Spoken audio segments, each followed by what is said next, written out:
Buenas tardes a todos. Aquí estamos de nueva cuenta ahora con un tema de impacto actual, de actualidad, que metió en forma el canal Azteca, y vamos a revisarlo. Para ello invité al doctor Isaías Herrera. Es doctor en educación y doctor en filosofía. Tiene escritos algunos libros y tiene muchos artículos escritos. Fue directivo de la Normal Superior y de la Escuela de Graduados de la Normal Superior. Y él, pues, es un especialista en los libros de texto o en temas educativos, vamos a decirlo. Eh, Maestro, doctor Isaías, ¿cómo está? Muy buenas tardes, un gusto saludarte, Tomás, y pues saludo con mucho afecto a todo tu público que te sigue en esta faena de entrarle a ser comunicólogo aparte de profesor. Orgulloso de ser profesor. Esta tarea es más para tratar de solventar algunos huecos de lo que tenemos en este golpeteo contra la cuarta transformación. Yo creo que decía el buen Allende que ser joven es sinónimo de ser rebelde y que no puede ser joven sin ser rebelde, pero que él era un viejo joven, ¿no? Y yo creo que más o menos por ahí vamos todos. Sí, yo me declaro ser joven. No, pero un viejo joven sí, y esa Sí, es parte de esa rebeldía natural que tiene uno para estar haciendo y rehaciendo cosas. Pero en fin, vamos a empezar con esto. Doctor, en estos días se desató una campaña, una guerra, pues yo digo sucia, pero con muchas intenciones en contra de los libros de texto. Se fueron a argumentos de allá de 1960, del 62, el fantasma del comunismo llegó. Hubo quienes empezaron a hablar del comunismo de nueva cuenta, algo que pues, definitivamente yo creo que, eh, de hecho, considero yo que el comunismo como tal nunca ha existido ni va a existir, y que los países íconos, pues quedará uno o dos que respeta eso. sí, pues de Pero la hecho, intención de ellos era golpear a los libros de texto para pegarle al gobierno. ¿Tú qué piensas?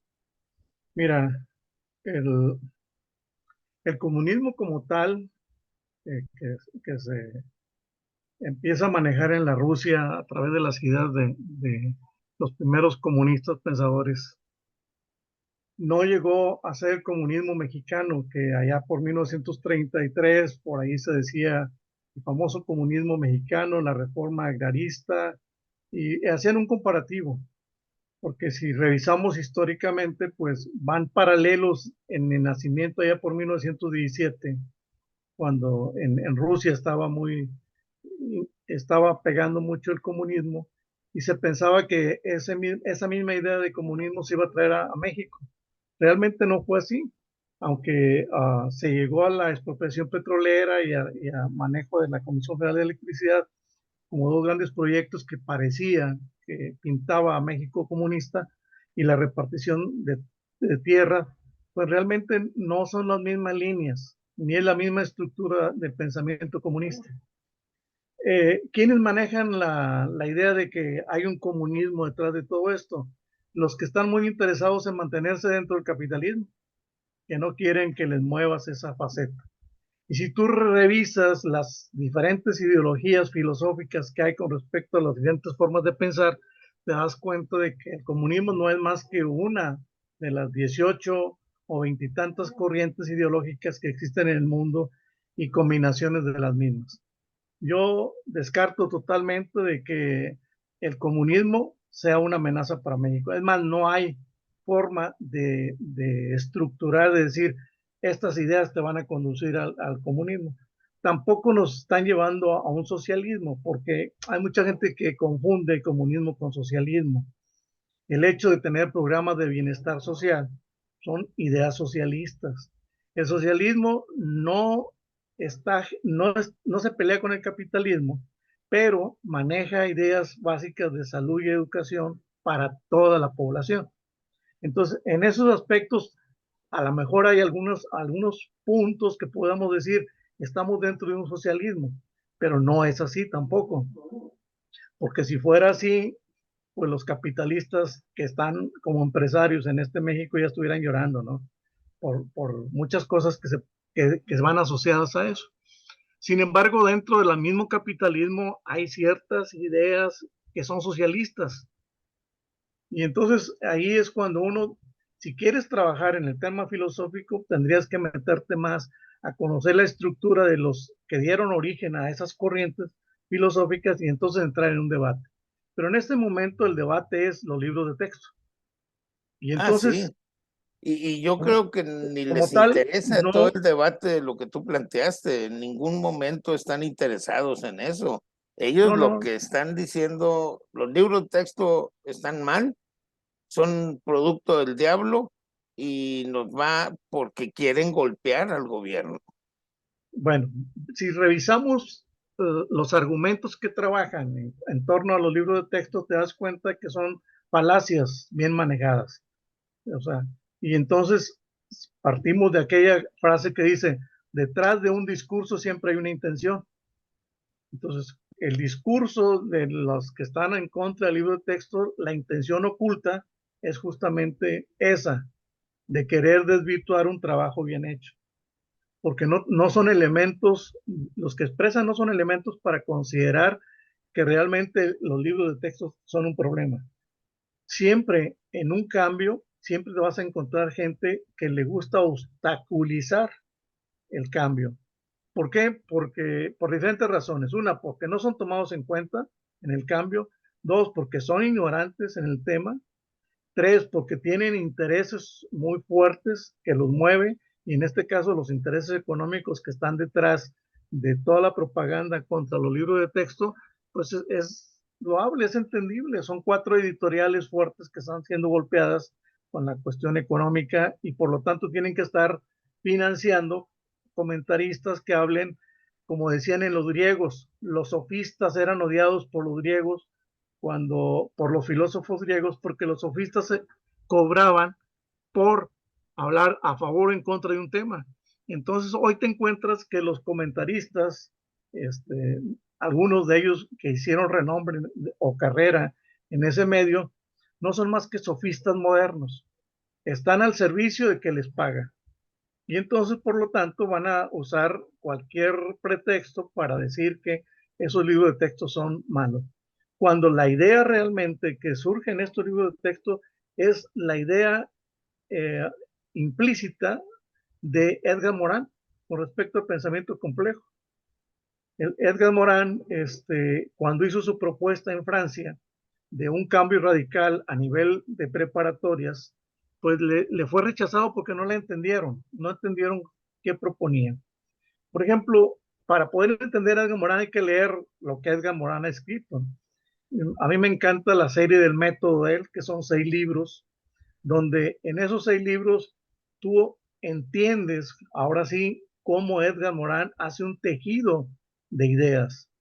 Y esa es la parte o la estructura del pensamiento complejo. Por ejemplo, uno de sus libros habla de la vida de la vida o la naturaleza de la naturaleza, es otro libro. Si tú analizas nada más el título, te das cuenta de que ya encierra en sí un contenido de reflexión. Naturaleza de la naturaleza o lo humano de la humanidad o la vida de la vida, que son 3 de sus libros, por ejemplo.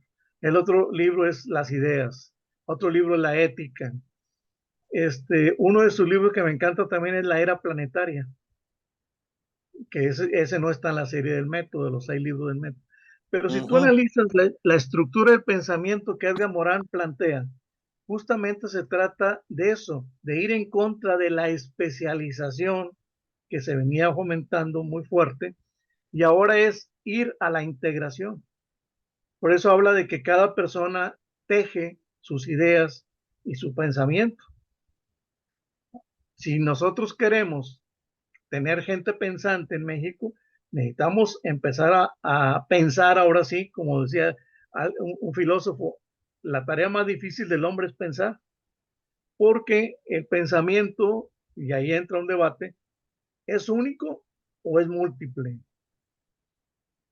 Podemos entrar en los dos conceptos, el monismo y el pluralismo. Monismo es una sola postura y se la damos al experto como bueno, y el pluralismo es que todos podemos participar en la construcción de algo. Y en este caso, los libros de texto fueron construidos por profesores, por especialistas, por investigadores, que para mí eso es un gran reto y lograrlo es el producto de una tenacidad increíble. Máximo que la mayor parte de la gente no es experta en diseño curricular. Por lo tanto, entonces, el participar con la experiencia y las vivencias que se tienen a diario en el aula es, es un resultado muy interesante. Sí, yo cuando estuve revisando algunas cosas de los libros de texto, me recordaron aquello que leíamos de cuando estábamos estudiando de la educación activa. Por ejemplo, recordé cómo Rendón planteaba enseñar a leer y escribir con con una caja de tipografía, haciendo un periódico a los niños. O cómo en Italia les enseñaban la historia llevando a los veteranos de la guerra a platicarles a los niños cómo habían vivido y cómo habían hecho la guerra, o los trabajos de una escuela activa ya más adaptada en Inglaterra. ¿Hasta dónde los libros de texto nos van a permitir empezar a tocar otros niveles con nuestros niños? Mira, para empezar hay que hacer un repaso rápido de cómo nace el concepto de educación. Y entonces te vas a remitir a las primeras escuelas griegas, que eran escuelas filosóficas, que no usaban libros de texto, usaban la experiencia de los que tenían mayor oportunidad de pensar, porque era gente pensante porque tenía resuelto el problema de la comida, el vestido, la casa, o sea, eran ricos pensantes. Y las diferentes escuelas de Tales de Mileto o las escuelas de los pitagóricos o las diferentes escuelas filosóficas que había, ya planteaban eso, el de conversar, dialogar y participar. Entonces, luego revisa los tres grandes genios griegos en ese aspecto, Sócrates y luego Platón y luego Aristóteles. También esa era parte de la dinámica. ¿Y cuál era el objetivo? El objetivo era el bienestar social, el bienestar público, que es parte de lo que siempre se ha buscado en educación, el bienestar. O sea, el ser feliz, el vivir en sociedad, pero ser feliz, el tener un buen gobierno. Nace, ok, pero esos no fueron unas escuelas como las actuales. ¿Cuándo nacen las escuelas actuales? Pues en el siglo XII, las primeras universidades aparecen, pero aparecen bajo el cobijo de la iglesia, porque había una disputa en la iglesia de cuál era la parte jurídica que correspondía a la iglesia y cuál era la parte jurídica que pertenecía a la gente, al pueblo. Entonces, ese fue el primer gran debate y nacen las primeras universidades en torno a eso, a la teología y luego la parte jurídica que estaba relacionada con la teología. ¿Y qué surge? Los debates. Entonces podemos decir que el debate es la primera corriente que fortalece las escuelas en su nacimiento. ¿Cuál fue la segunda?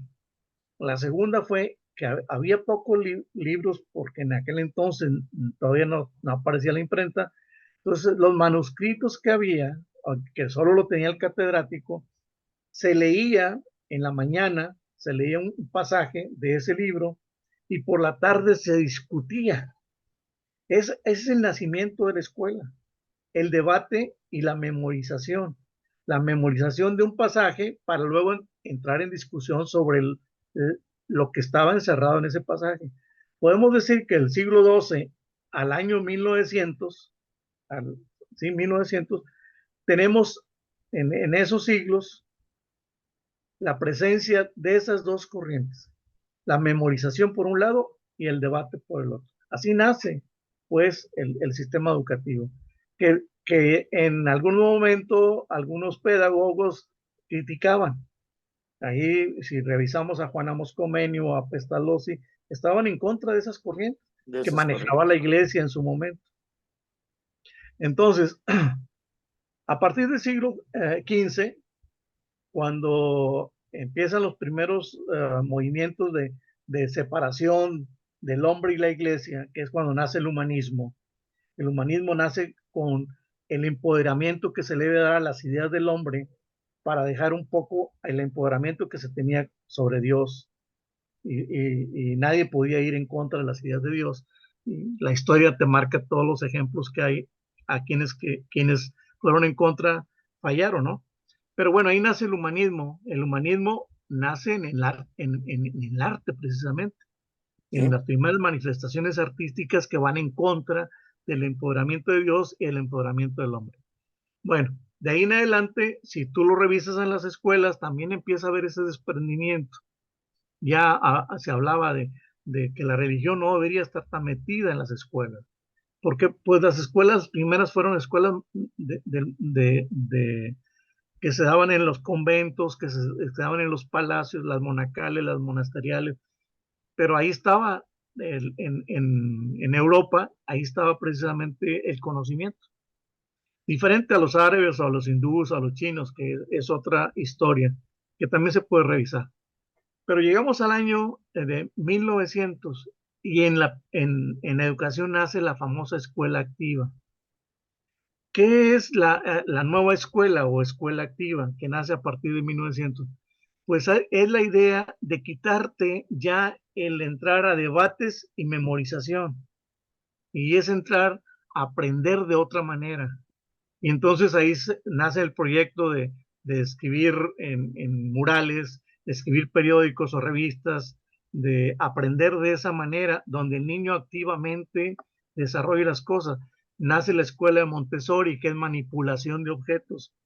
Empezó con niños enfermos en un hospital y luego María Montessori lo lleva al campo de la educación.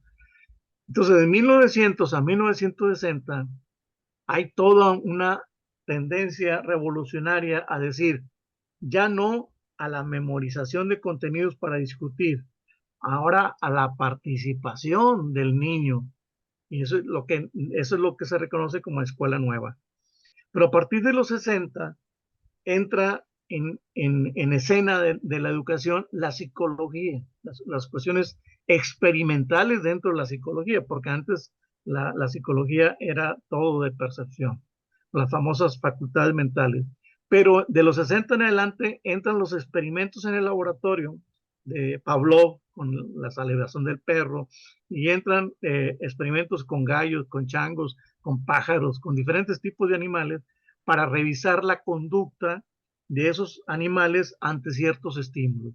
Y ahí nace la corriente conductista, estímulo-respuesta. Y luego hay tres líneas de conductismo que se introdujo en las escuelas con la idea de que el niño aprendía modificando su conducta, o el aprendizaje era una modificación de la conducta. Que todavía en la fecha hay muchas cosas del conductismo en las escuelas que mucha gente ya no le llama conductismo, pero eso es. ¿Qué pasa cuando tú le das una palmadita al niño en la espalda? Lo estás haciendo bien. ¿O qué pasa cuando le dices, oye, qué bien hiciste estas cosas? ¿O qué pasa cuando le das como recompensa un dulce? Estímulo-respuesta, parte del conductismo. ¿Y qué son los exámenes y las calificaciones? Pues es un estímulo al trabajo que hizo de esfuerzo y mostración de su conocimiento. Bueno, sin embargo, la psicología sigue apareciendo y entonces se empieza a estudiar cómo aprende el niño. Y ahí se vuelve muy interesante. La Gestalt, por ejemplo, la teoría de la Gestalt habla de las formas y fondos Dice, el hombre aprende, si tú ves una casa y no la ves completa, en tu mente no existe la idea de que esa casa nada más está en la pared. Tu mente organiza todo. O si ves un dado, aunque no veas los números que están en las otras caras, no te concibes un dado sin las otras caras. Entonces, a eso se refiere cuando hablas de las formas. ¿Cómo ves la forma? De manera integral. No las ves nada más la superficie. Bueno, después viene la famosa, el famoso constructivismo que yo digo, los albañiles entraron a la escuela, porque alguien habla de constructivismo cuando realmente son constructivismos. Son diferentes teorías de cómo construye el pensamiento del hombre. Y ahí empieza de construyes con los aprendizajes previos o construyes con resolución de problemas o, como decía Piaget, construyes a través de un equilibrio entre la maduración por un lado y la cognición por el otro, o construyes como decía Levi, el ruso, se me va el nombre ahorita, te digo, que decía que la única forma de aprender era interactuando con los otros, en Vygotsky. el diálogo con los otros, ¿sí? Y entonces hablaba de que el nivel, tú podías subir de nivel en la medida que el otro te ayudaba a subir de nivel. No necesariamente tenía que ser un profesor, podía ser tu compañero. Entonces hablaba de las cuestiones interactivas del lenguaje. Entonces son diferentes líneas de constructivismo y todas son interesantes, pero hay una cosa que es muy básica. Ya se hablaba de resolución de problemas, el aprendizaje para resolución de problemas, que viene siendo justamente ese mismo tema que lo meten ahora en un nuevo libro de texto. Los problemas como el centro de la atención para poder hacer proyectos. Pues sigue siendo el problema. Ahora, si eso nace entre los 70 y 80, ¿qué pasó en ese tiempo? El ABP, que es aprendizaje basado en problemas, es una de las líneas básicas que no ha dejado el magisterio. Entonces, no puede decir un profesor que no conoce esa línea del constructivismo que es aprendizaje basado en problemas, porque se manejó en todo el periodo desde la modernización educativa. Se manejó con Salinas, se manejó con Cedillo, se manejó con Fox, se manejó con. Sí, pero ahí tendríamos que recordar, maestro, doctor Isaías, tendríamos que recordar también las frases célebres de nuestros secretarios de educación. Este, adapten todo a lo que ustedes pueden hacer. Quizás pues la gente se quedó en lo que sabía hacer, que era el enciclopedismo. Sí, incluso ni siquiera eso, porque si tú revisas el enciclopedismo que nació en el siglo XVIII, ¿cuál era la idea de los enciclopedistas? Acumular. Aquel que sabía, tenía un conocimiento especializado, lo acumulaba, escribía, y entonces hicieron un buen número de libros, 183 volúmenes más o menos fueron los libros que hicieron en la época enciclopedista. Sí, bueno, La intención. pero el método era un poquito ese el que se aplicaba con la gente en las escuelas, ¿no? Enséñale, atibórralo de conocimientos, llénalo, llénalo, y pero sin la práctica del conocimiento. Sí, lo que pasa es que siempre ha sido el debate entre teoría y práctica. Sí, Hay y quien, aquí lo interesante que nos están planteando estas propuestas educativas es de que tú vas a revisar una problemática de la comunidad o del territorio y junto con los alumnos vas a buscar la solución donde va a entrar todas las asignaturas. sí, y eso es lo fabuloso. ¿Cómo le vas a hacer para integrarlo? Entonces, justamente el pensamiento complejo no anda viendo parcialidades, sino anda viendo Ujú. integración. El principio hologramático, que es bajo una superficie tú ves un todo, que esa es la parte esencial una de las partes esenciales del pensamiento complejo, lo hologramático, lo integrador, o cómo analizar el lenguaje binario, cómo ocurre la transposición del lenguaje binario para las figuras complejas. Porque el cero y el uno, ¿cómo es posible que el cero y el uno pueda servir de base a todo el alfabeto? Sí, que ahora sí estamos pasando entonces de los múltiples lenguajes que hay a la integración del lenguaje binario para poder entender el uso de la computadora. Y luego, ese lenguaje binario se vuelve muy interesante analizarlo porque es la lógica matemática, el 0 y el 1. En la lógica matemática ya empiezas a ver los conectivos lógicos y el I y el O no es más que 0 y 1. Y entonces, si empiezas tú a buscar la integración de conocimiento, te vas a dar cuenta de que no es difícil hacerlo. Lo que tienes que hacer es empezar a practicarlo. Y volvemos ahora sí, teoría y práctica, en la medida que lo enlaces, es lo fabuloso para poder entender este mundo y esta vida. Porque realmente el niño debe ver la vida como la integración de su aula, de su escuela, de su cuerpo. O sea, la naturaleza y la humanidad juntos van integradas. Por eso, escuchando hace rato un comentario que hacían de un libro del libro de cuarto sobre el concepto de nutrición, pues es un tema apasionante porque en ese concepto de nutrición tú puedes ver las matemáticas, el español, la física, la química, la biología, todos los saberes que hay con respecto a la ciencia, lo puedes ver en un tema de nutrición. Porque si ves las calorías, ahí está la física o la química, o las dos juntas.